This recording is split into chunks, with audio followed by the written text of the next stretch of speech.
Ашов, ќе почнам од вас. За жал, ситуацијата на терен е ни нам најмалку розова, значи е многу лоша.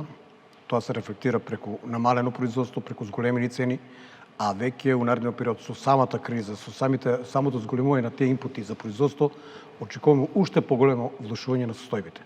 Значи, вие сведоци сте дека кај нас веќе цените се астрономски на основните земјоделски производи и со тенденција да растат уште повеќе. Тоа е се како последица, значи, на лошите политики во изминатиот период што се креира во земјоделие, слабата поддршка на државата, отсуство на стратегија, веќе земјоделците едноставно немат, значи, и желба за работа, пошто се доведени во ситуација, значи, апсолутно да не бидат економски одржливи, така да се во една многу лоша ситуација.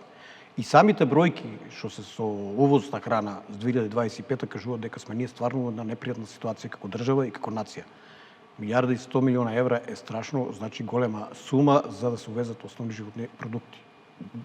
Уствари ние се декларираме како рурална земја со сите компаративни предности што ги имаме, значи почва, клима и се. За жал, погрешните политики не доведоа до ова. Колку са